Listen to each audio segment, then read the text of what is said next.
तो बेटा जो नेक्स्ट आपकी टर्मिनोलॉजी रहती है उसमें अपने पढ़ेंगे। देखिए यहाँ पर आपको किसी भी प्रकार से बर्डन लेने की कोई जरूरत नहीं है, मैं आपको जनरल चीजें करवा रहा हूँ और वो जनरल चीजें आपके आगे आपका सब्जेक्ट को मजबूत बनाने के अंदर काम में आएगी। हम आगे भी पढ़ेंगे जहां पर इनकी बातें आएगी, परंतु पहले अपने को थोड़ा सा उसका ओवरव्यू जानना जरूरी है, ताकि आगे आए तो वो आपको समझ में आ जाए और आपको याद हो जाए। क्योंकि एक चीज कोई दो बार पढ़ेंगे तो अपनी बढ़िया से याद हो जाएगी। ऐसे में सोचना सर आप तो जनरल जनरल करवा रहे हो, हम सारा पोर्शन करेंगे, बस आप साथ देते रहिए, वीडियो को शेयर जरूर करते रहिए।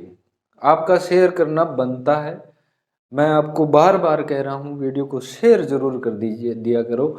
आप अपने स्टेटस पर भी लगा सकते हैं, आप अपने फ्रेंड्स को भी भेज सकते हैं जो कृषि पर्यवेक्षक की तैयारी कर रहा है, तो उसमें आपका कोई लॉस नहीं है, आगे वाले का भी फायदा हो जाएगा और हमें भी आपका सपोर्ट है वो मिलता रहेगा। जनरल टर्मिनोलॉजी में अपनी बात करेंगे, एक नंबर की नेक्स्ट जो आपकी टर्मिनोलॉजी है उसके बारे में पढ़ेंगे। तो देखिए एक होती है भी बुल्लर गाय, कौन सी गाय? बुल्लर गाय, या इसे बोला जाता है निम्फोनेमिक गाय। कौन सी गाय? निम्फोनेमिक गाय। तो निम्फोनेमिक काऊ जो होती है वो क्या होती है भी? यह हमेशा ही हीट में रहती है, ऑलवेज ये क्या रहती है? हीट में रहती है, हमेशा ही ये हीट में रहती है, हमेशा हीट में रहती है। हीट में रहने वाली गाय क्या कहलाती है भी? बुल्लर गाय के नाम से या निम्फोनेमिक गाय के नाम से जानी जाती है। दूसरा अगर देखा जाए तो टीजर बुल, कौन सा बुल? टीजर बुल पढ़ते हैं अपने। तो जो टीजर बुल होता है वो आपको बंध्याकृत जहां पर हमने पढ़ा था, बंध्याकरण हमने पढ़ा था, कास्ट्रेशन वहां पर मेरे को बताना था, पर मैं यहां पर बता रहा हूं। टीजर बुल जो होता है वह क्या होता है भी? एक बंध्याकृत नर होता है। बंध्याकृत क्या होता है? नर होता है। स्टलाय क्या होता है? नर होता है। और इसके जो जननांग होते हैं वो क्या होते हैं? सक्रिय होते हैं। जननांग तो क्या होते हैं भी? सक्रिय होते हैं, परंतु इसके अंदर जितने भी जो इसका वीर्य बनता है, या अपने कह दें कि शुक्राणु जो बनते हैं, वहां से शुक्र वाहिका को काट दिया जाता है। शुक्र वाहिका को काट दिया जाता है, इसको बस भ्रम रहता है, ठीक है। शुक्र वाहिका को तो काट दिया जाता है, इसका काम तमाम कर दिया जाता है और इसे झुंड में रखते हैं। किस में रखते हैं? झुंड में रखते हैं। और झुंड में जो हीट में मादा आती है, मादा जब हीट में आती है, कुछ एक मादाएं होती हैं वो शर्मीली होती है, हीट को अपने साइलेंट हीट में रहती है, ठीक है, जो गायों के अंदर ही ज्यादा पाई जाती है, साइलेंट हीट भी बोलते हैं। तो झुंड के अंदर इसको रखा जाता है और जो साइलेंट हीट वाली या हीट में आई हुई मादा को पहचानने के लिए, मादा को पहचानने के लिए, आइडेंटिफाई करने के लिए ये यूज में लिया जाता है, ठीक है, याद रखना। टीजर बुल होता है वो, ठीक है। दूसरा आपने एक नाम सुना होगा, फ्री मार्टिन। क्या? फ्री मार्टिन आपने नाम सुना होगा भी। फ्री मार्टिन क्या होता है? फ्री मार्टिन बेटा जब भी अपने कोई भी पशु के अंदर जब बच्चा जन्म लेता है, ठीक है, गाय को अपने उदाहरण मानते हैं, तो गाय के अंदर क्या होते हैं? दो जुड़वा बच्चे हुए। क्या हुए? दो जुड़वा बच्चे हुए। इनमें बच्चों में एक तो क्या था? नर था। वो क्या था भी? सामान्य उत्पन्न हुआ। नर तो क्या उत्पन्न हुआ भी? सामान्य उत्पन्न हुआ। और मादा जो थी ना, वो अपनी क्या हुई? बंध्य प्रकार की उत्पन्न हुई। यानी मादा क्या थी? बंध्य प्रकार की थी। जो तो बंध्य मादा होती है वो क्या, किस नाम से जानी जाती है? फ्री मार्टिन के नाम से जानी जाती है। और इसका क्वेश्चन है वो एग्जाम में कई बार पूछा जाता है कि फ्री मार्टिन क्या होता है, तो आपको पता होना चाहिए। एक देखिए अपनी बात करते हैं, राशन दिया जाता है पशुओं को, क्या देते हैं? राशन देते हैं। तो परमानेंट रूप से अपने जब भी पशु की सारी हेल्थ को ध्यान में रखते हुए और उसके प्रोडक्शन को ध्यान में रखते हुए जब अपने परिपूर्ण रूप से उसको दाना और चारा दिया जाता है तो उसको राशन बोलते हैं, ठीक है। अब राशन के अंदर देखा जाए तो आप एक तो दाना बोलते हैं, ठीक है, दाना को क्या बोला जाता है? कंसंट्रेट बोला जाता है। कंसंट्रेट बोला जाता है। ओके, एक होता है चारा, जिसे आपने कई बार नाम सुना होगा, रफेज भी बोलते हैं। क्या बोलते हैं? रफेज भी बोलते हैं। दोनों क्या होते हैं देखिए, बात करते हैं अपने। कंसंट्रेट क्या होता है? कंसंट्रेट जिस भी राशन के अंदर 18% से कम, 18% से कम क्या हो, क्रूड प्रोटीन हो, जिसे बोला जाता है सीपी। क्रूड प्रोटीन क्या होता है सर? प्रोटीन तो प्रोटीन होता है। अब देखिए, मान लीजिए कोई भी अपने बात करें तो प्रोटीन किससे बनी होती है बेटा? प्रोटीन होती है वो नाइट्रोजन से बनी हुई होती है। ठीक है, कैसे? क्योंकि प्रोटीन का जो निर्माण होता है वो एमिनो अम्लों से हुआ होता है। किससे बनते हैं प्रोटीन? एमिनो अम्ल से बनती है। तो जो ये एमिनो अम्ल्स होते हैं ये एनएच की सीरीज में होते हैं। किसकी सीरीज में होते हैं? एनएच की एक श्रृंखला बनाते हैं बहुत बड़ी। तो ये नाइट्रोजन, एनएच, यानी नाइट्रोजन इनके अंदर आवश्यक अंग है। प्रोटीन का आवश्यक अंग है वो कौन सा है? नाइट्रोजन है। तो अब प्रोटीन होती है वो 4-5 प्रकार की भी पाई जा सकती है, भी 2 प्रकार की, 3 प्रकार की, 4 प्रकार की एक राशन के अंदर, ठीक है, या एक कंसंट्रेट के अंदर। तो जो क्रूड प्रोटीन कहा जाता है, अभी देखिए दाना है वो उसको मिला दिया जाता है तो प्रोटीन से मिल जाती है। अब इन सब प्रोटीन को, टोटल जो प्रोटीन होती है उसका जो अपने योग होता है वो क्रूड प्रोटीन के नाम से जाना जाता है। याद रखना, क्रूड प्रोटीन क्या होती है कि किसी भी राशन में पाई जाने वाली जो टोटल प्रोटीन है वो ही क्या है? क्रूड प्रोटीन है। टोटल प्रोटीन कैसे निकाली जाती है? तो उसमें टोटल अपने नाइट्रोजन का योग कर लेते हैं तो क्या आ जाती है? टोटल प्रोटीन आ जाती है। ठीक है, और वही क्या होती है? Crude protein. कंसंट्रेट वह राशन कहलाता है जिसमें 18% से कम क्रूड प्रोटीन हो। उसके बाद में चारा आता है। चारा जो होता है या रफेज के नाम से जाना जाता है, इसको रफेज ही ज्यादातर बोलते हैं, चारा तो मैं आपको बता रहा हूं। तो चारा है उसमें 18% से अधिक जिसमें क्रूड प्रोटीन हो, 18% से अधिक जिसमें क्रूड प्रोटीन हो, वो क्या कहलाता है? भी रफेज कहलाता है। ठीक है, याद रखना रफेज क्या होता है और कंसंट्रेट क्या होता है। उसके बाद में एक आपने नाम सुना होगा सकलिंग का। सकलिंग, सकलिंग क्या होता है भी? सकलिंग जो होता है वो जब भी अपने कोई भी माता के साथ बच्चे को पालना क्या कहलाता है? सकलिंग कहलाता है। माता के साथ बच्चे को पालना क्या कहलाता है? सकलिंग कहलाता है। यानी मादा जब बच्चा देती है तो बच्चा देने के बाद में उसका अपने दूध पिलाते हैं, उसको अपने अलग नहीं करते हैं। ठीक है, अब गांव में तो के आजकल तो पहली तो गौशाला होती कोनी, तो होती कोनी से पहली जो को बछड़ियों, अपन हिंदी के अंदर उसे बछड़ा बोलते हैं, तो उसको अपनी लोकल लैंग्वेज में बछड़ियों के दें या टोगड़ियों के दें। ठीक है, लार लार फिर टोगड़ियों वेजू, तो यानी वहां पर मातृत्व का भाव एक व्यक्त होता है। और टोगड़िया का जद ताई मान लो दूध देवेगा बिताई तो टोगड़ियो बढ़िया बड़ो सोनो लागे, घरे खूंटे पर खड़े ही सोनो लागे। और जद दूध देनो बंद करे तो फिर भाई मतलब मम्मी ने रोकनो दूर हो जे, मतलब आथन दिन के दोपहर वो बा बात ही सुने कि भाई मतलब कठिन कटे बा बात आ ही जावे, फुर गिर के भी बात पर ही आ जावे। जो इं आवे नहीं कि आज घरे चाह कोनी, आज घरे चीनी कोनी, या आज लाइट की मतलब बल्ब फ्यूज होगी और ट्यूबलाइट फ्यूज होगी, पर फिर गिर के बात बठी आ जाए, बछड़िए पर आ जाए, इतो खारो लगन लग जाए क्योंकि दूध पिए इतना ही अच्छो लगे, तो उसको अलग कर देते हैं। 5-6 महीनों के बाद में जब भी होता है, कई तो लारे पड़ा रहे साल साल हो जे तो ही गावड़ी ब्याह हाथ को नहीं इतना ही मान खूंटे के बांधे ही रखा है। तो आजकल गौशाला बन गई, जब वो पहली लाग जे 5 महीना बाद में गा तो कह दूध बिना बछड़ी दे देसी खूंटे खड़े के करे, 2 बठर ज्यादा रेतो रेड़नो पड़े, सुखेड़ो इनको करना पड़े, बिछावने देना पड़े। तो इन सब से बचने के लिए घर में कड़ा होती है, और कड़ा होती है तो मतलब शाम तक वो बछड़ा है वो घर से चला ही जाता है। ठीक है, तो सकलिंग है वो माता के साथ बच्चे को पालना, ज्यादातर भारत में ये प्रक्रिया चलती है, ठीक है। परंतु अगर देखा जाए तो दूसरी मेथड होता है विनिंग। कौन सी मेथड होता है? विनिंग होता है, ठीक है।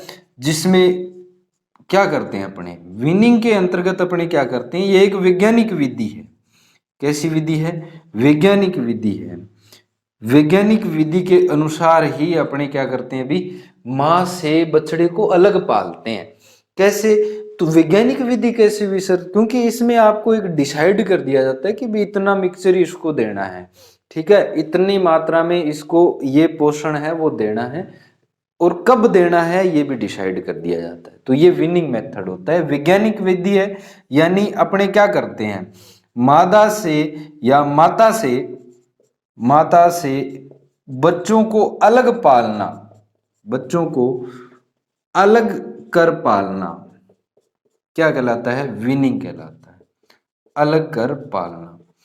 अब इसमें एज होती है वो अलग अलग होती है, पशु से अलग करते हैं तो वो एज होती है वो अलग अलग अलग होती है। तो विनिंग के अंतर्गत अपने जो गाय होती है या भैंस होती है, इसके अंदर गाय के अंदर मातृत्व गुण ज्यादा होता है, भैंस के अंदर भी मातृत्व गुण थोड़ा ज्यादा होता है। भैंस तो दूध देवे ही कोनी, ठीक है, मैन तो आई है, भैंस दूध न देवे मतलब सिस्टम हैंग है। गाय गाय में लगभग 3 महीने के बाद में अपने क्या करते हैं, विनिंग करते हैं, 3 महीने या 90 दिन की, ठीक है, 90 दिन। तो आप एक याद कर लेना बस, बाकी में 3-4 वीक के बाद में अपने विनिंग कर देते हैं, ठीक है। तो वैज्ञानिक विधि है और माता से बच्चों को अलग करना करके पालना है वो विनिंग कहलाता है, ये आप याद रखना। और गाय में इसके 3 महीने की अवधि के बाद में विनिंग कर देते हैं। उसके बाद में एक होता है बेटा कूलिंग, या जिसे कलिंग भी बोलते हैं, या इसे वीडिंग भी बोला जाता है। ये बात वेरी वेरी इंपॉर्टेंट है, अभी वीडिंग भी बोलते हैं, ठीक है। अब ये क्वेश्चन है वो अभी एओ का जो एग्जाम हुआ था एग्रीकल्चर ऑफिसर का, उसके अंदर आया था। कलिंग का मतलब होता है कि जो भी अनुत्पादक अपने झुंड है, एक झुंड है अपने जो पशुओं का झुंड है, उस झुंड में जितने भी पशु है उनमें से अनुत्पादक जो पशु है, अनुत्पादक जो पशु है उनको अलग कर देना, या जो जिनकी गुणवत्ता में कोई कमी आ गई है उनको अलग कर देना। तो झुंड से अनुत्पादक पशुओं को अलग कर देना यानी उनकी छंटाई कर देना। क्या कर देना? छंटाई कर देना। तो ये बात आप याद रखना कि झुंड में से छंटाई करना या अनुत्पादक जो अपने को दूध नहीं दे रही है अभी, ठीक है। अब बड़े बड़े जो फार्म हाउस होते हैं उनके अंदर अलग अलग राशन होता है, और उस राशन को अपने को अलग अलग तक कैटेगरी में बांटा होता है, भाई दूध देने वाले को ये है और जो ड्राई पीरियड वाली है वो ये है। तो उनके लिए अलग अलग राशन होता है। अगर अपने ड्राई पीरियड को साथ में रखेंगे तो राशन है वो कम पड़ जाएगा, या अपने को अतिरिक्त खर्चा है वो ज्यादा आएगा, इसीलिए अपने क्या करते हैं, कलिंग या वीडिंग करते हैं। तो ये आपको याद रखना है कि कलिंग क्या होती है और वीडिंग क्या होती है। एक होता है बेटा फलसिंग। कौन सा होता है? फलसिंग बोलते हैं, जिसको फ्लसिंग भी बोला जाता है। फलसिंग क्या होती है? फलसिंग में अपने जब भी पशु प्रसव के नजदीक होता है, प्रसव के नजदीक होता है यानी उसमें पास्चुराइजेशन होने वाला है, पास्चुरेशन उसके अंदर होने वाला है, तो पास्चुरेशन के नजदीक, प्रसव के नजदीक उसको अतिरिक्त अपने क्या डालते हैं, अतिरिक्त भोजन उसको खिलाया जाता है, अतिरिक्त भोजन उसको खिलाया जाता है, ठीक है। और ये अतिरिक्त भोजन अलग अलग डिपेंड करता है पशु के ऊपर। ज्यादातर ये किस में प्रसिद्ध है? ये भेड़ में प्रसिद्ध है, और भेड़ में 250 ग्राम प्रति अपने टाइम है वो राशन को बढ़ा देते हैं। ये फलसिंग होता है प्रसव के नजदीक, जब भेड़ या कोई भी पशु है उसको 2 से 3 सप्ताह पहले, प्रसव से 2 से 3 सप्ताह पहले अपने क्या करते हैं, अतिरिक्त अनाज खिलाते हैं, वो क्या कहलाता है? फलसिंग कहलाता है, ठीक है। उसके बाद में अगर देखा जाए तो दूसरा फल्सिंग के बाद में आता है अभी डिवॉर्मिंग। एक कौन सा आता है? डिवॉर्मिंग। अब देखिए वॉर्म का मतलब हो गया यहां पर जो आंतरिक कीड़े होते हैं, आंतरिक जो कीड़े होते हैं उनको हटा देना। आंतरिक कीड़े यानी आंतरिक जो सूक्ष्म जीव होते हैं। अब आपको ही पता है कि जो पशु होते हैं उनमें पाचन होता है, वो डाइजेस्टिव सिस्टम उनका अवायवीय प्रकार का भी होता है, ठीक है। और उसमें एंजाइम कोई काम नहीं करते हैं। अपनी आंत के अंदर भी सूक्ष्म जीव पाए जाते हैं, उसी प्रकार से पशुओं के अंदर भी बहुत सारे सूक्ष्म जीव पाए जाते हैं। तो कई बार अपने डीवॉर्मिंग है वो पशुओं की जरूर करनी चाहिए, क्योंकि डीवॉर्मिंग लगभग 6 महीने में एक बार करनी ही चाहिए।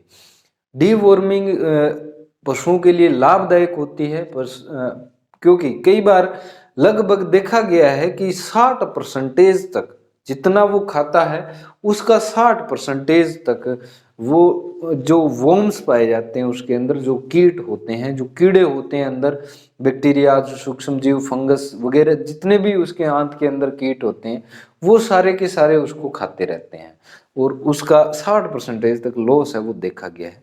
डीवॉर्मिंग होता है वो क्या होता है? पशु के आंतरिक कीड़ों को नष्ट करना, इसके लिए दवाई है वो दी जाती है। अब कौन सी दवाई दी जाती है उनको? तो दवाई देखा जाए तो कॉपर सल्फेट दे दिया जाता है। क्या दे देते हैं भी? कॉपर सल्फेट दे देते हैं।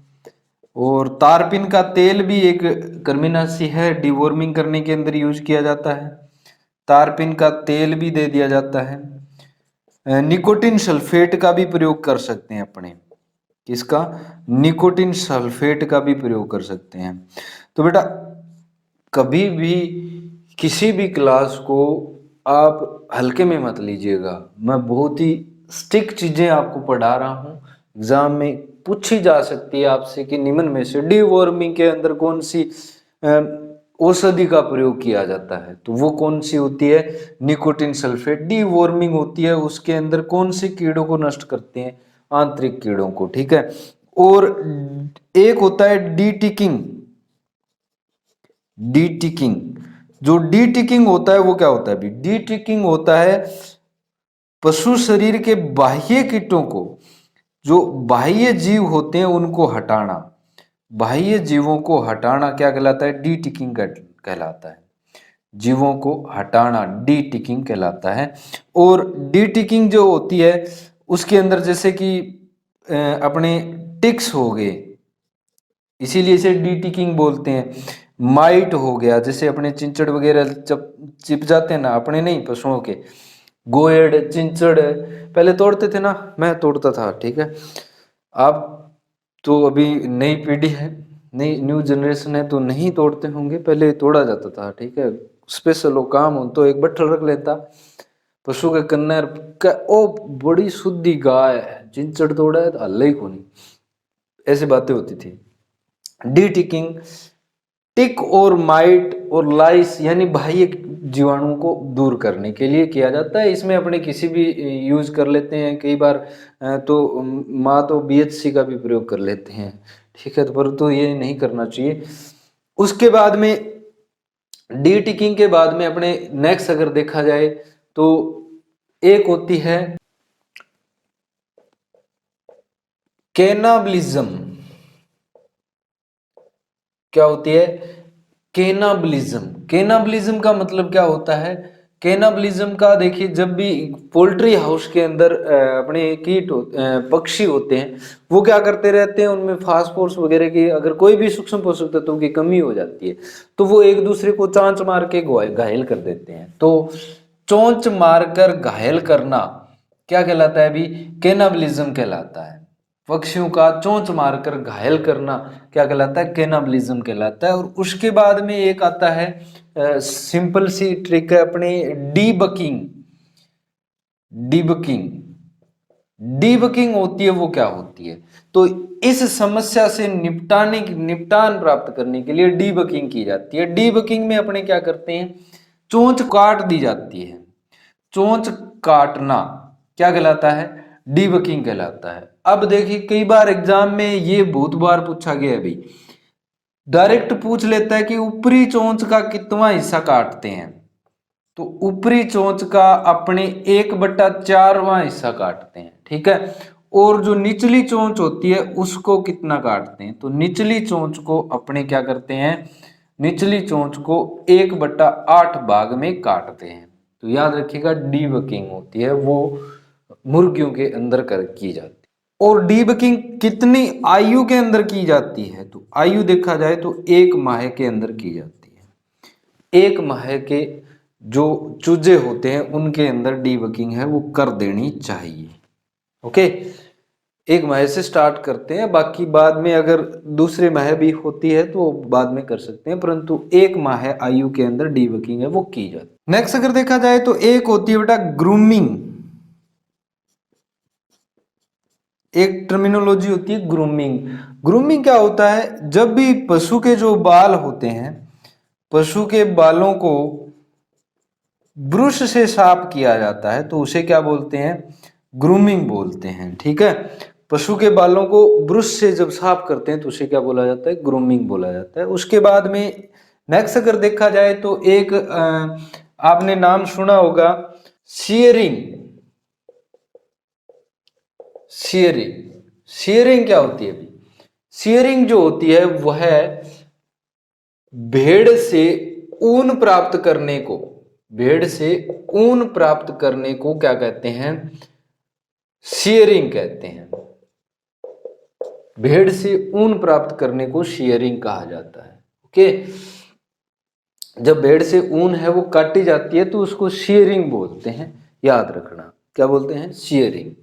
और अगर अपने पोषक तत्व से कमी के रोग अगर देखा जाए तो पोषक तत्व कमी के रोग हैं वो भी आजकल एग्जाम में बहुत पूछे जा रहे हैं। जैसे कि अगर पशुओं में सेलेनियम की कमी हो गई, किसकी कमी हो गई, सेलेनियम की कमी हो गई, तो सेलेनियम की कमी से कौन सा रोग हो जाता है, भी पशुओं में डेंगुला रोग हो जाता है। कौन सा, डेंगुला रोग हो जाता है।